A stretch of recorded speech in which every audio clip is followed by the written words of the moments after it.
Selamat berjumpa kembali dalam layanan audio Sahabat Seperjalanan. Hari ini adalah hari Selasa 2 Desember 2025. Tema renungan saat teduh kita dengan judul Namaku Bukan Edom. Firman Tuhan terambil dalam Maleakhi 1 ayat 4 sampai dengan kelima. Apabila Edom berkata, kami telah hancur, tetapi kami akan membangun kembali reruntuhan itu.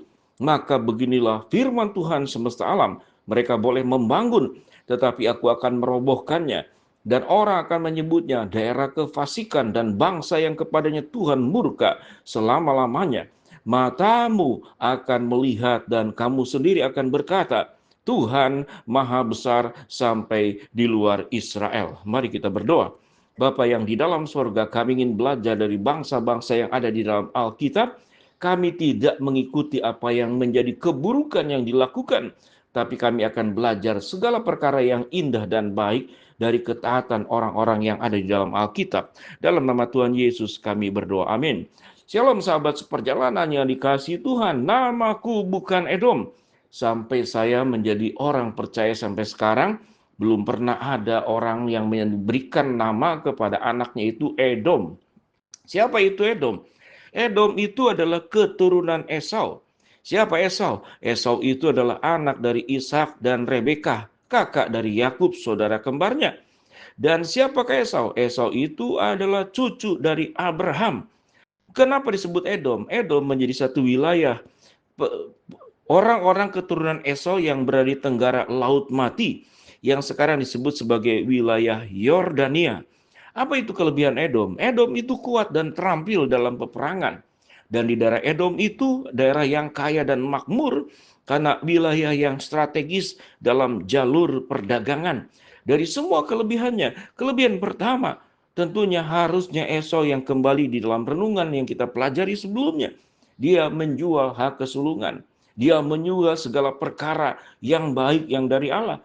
Dan kita tahu dengan jelas bangsa Edom adalah bangsa yang menyembah dewa-dewa pagan, menyembah berhala dengan segala kelebihan kemampuannya, kemampuan berperang, dan kemudian juga diberikan kemakmuran, kekayaan, tetapi justru meninggalkan Tuhan. Namaku bukan Edom, namamu bukan Edom. Nama sesungguhnya tidak ada yang salah. Kalau ada anak kita kemudian diberi nama Yudas Iskariot ataupun namanya Edom, Edom tidak menentukan kemudian menjadi buruk atau menjadi baik. Sama juga kita boleh memberi nama anak kita Paulus, kita boleh memberi nama anak kita Ananias, tapi hidupnya mungkin tidak sebaik Paulus setelah dia bertobat. Hidupnya mungkin juga tidak sebaik daripada Stefanus yang sudah memberikan hidupnya mati. Tetapi Ananias dan Safira yang kemudian melakukan penipuan, juga kemudian nama tersebut tidak akan merubah siapa kita yang sesungguhnya. Kebaikan, keburukan itu bukan berdasarkan nama, tetapi bagaimana kita menjalankan kehidupan yang baik bersama dengan Tuhan. Kita tahu dengan jelas, orang tua kita itu memberikan nama dengan doa, orang tua kita itu memberikan nama dengan sebuah harapan, bahwa nama-nama yang diberikan namanya baik itu kemudian hidupnya akan sama. Dalam keluarga kami, anak-anak itu diberikan namanya itu terang. Dalam bahasa Mandarin itu selalu ada kata terangnya itu Kuang Yang Kuang atau Wei Kuang. Kemudian anak perempuan saya juga diberi nama Shine, artinya itu bersinar. Di dalam bagian ini kita belajar bahwa status kita dan nama kita sebagai anak-anak Allah tidak serta-merta kehidupan kita menjadi seperti anak-anak Allah. Sama juga dengan bangsa Israel yang sudah dipilih oleh Tuhan sebagai bangsa pilihan Allah. Tetapi dalam kehidupannya, dalam perjalanannya, bagaimana bangsa Israel banyak ditegur. Orang-orang yang belajar firman Tuhan, Taurat, ahli Taurat, orang Farisi, statusnya itu sebagai orang yang mengenal kebenaran firman Allah, memahami tentang bagian Taurat Tuhan. Dalam konteks sekarang, tidak serta-merta bahwa orang yang sudah memiliki nama setelah dibaptis, kemudian serta-merta hidupnya adalah mati dan bangkit bersama dengan Kristus sebagai makna kebangkitan.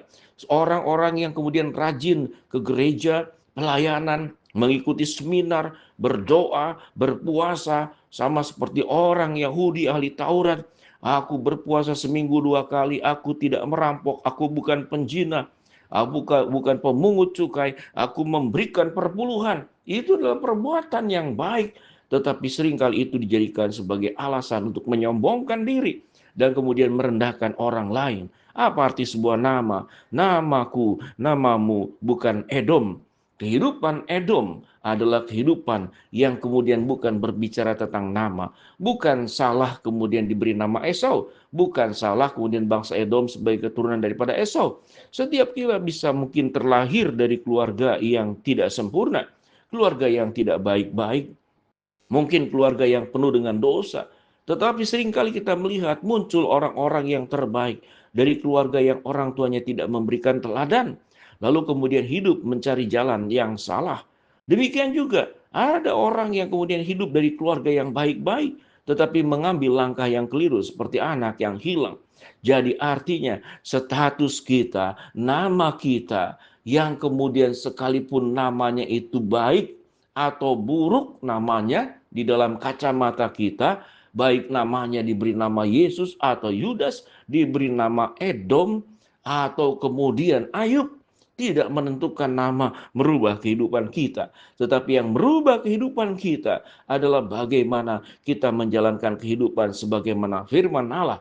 Roma 12 ayat pertama sampai kedua, persembahkanlah tubuhmu sebagai persembahan yang hidup, yang kudus, yang berkenan kepada Allah. Itu adalah ibadahmu yang sejati. Kita melihat di sini, ibadah yang sejati itu, dia tahu bagaimana menjalankan kehendak Allah. Ibadah yang sejati itu bukan ritual, tetapi dia tidak menjadi serupa dengan dunia ini. Dia bisa membedakan mana yang baik, yang berkenan kepada Allah, apa yang sempurna. Kehidupannya adalah menjalankan kehendak Allah, bukan kehendak diri. Kehidupannya berjalan bersama dengan Tuhan dan bukan berjalan sendiri dengan gerakan hawa nafsu, dengan kepentingan pribadi, membangun katakanlah menara Babel sendiri.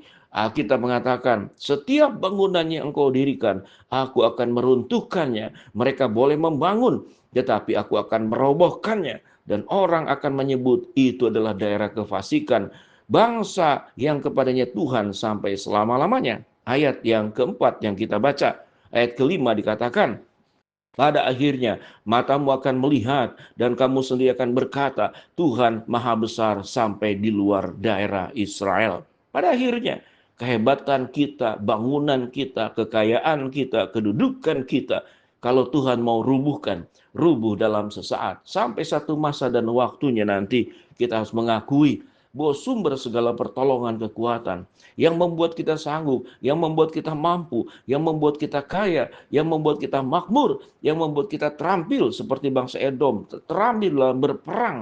Tetapi keterampilannya itu akan dihancurkan oleh Allah kalau dipakai dengan cara salah. Tetapi keterampilan, segala apa yang menjadi berkat yang ada pada diri kita, suatu kita persembahkan kepada Allah, maka itu akan menjadi kemuliaan Tuhan. Tidak peduli siapa namamu, tidak peduli engkau dari keluarga apa, tidak peduli sukumu apa, tidak peduli latar belakangmu apa, tetapi yang paling utama, bagaimana engkau hidup berjalan bersama dengan Tuhan. Namamu bukan Edom, namamu adalah anak-anak Allah yang hidup harus sebagai anak-anak Allah. Kita berdoa.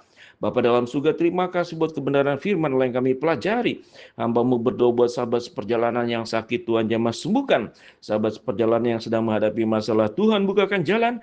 Sahabat seperjalanan yang sedang mengharapkan berdoa sesuatu, Tuhan kabulkan sesuai dengan waktu dan rencana Tuhan yang terbaik. Dalam nama Tuhan Yesus kami berdoa.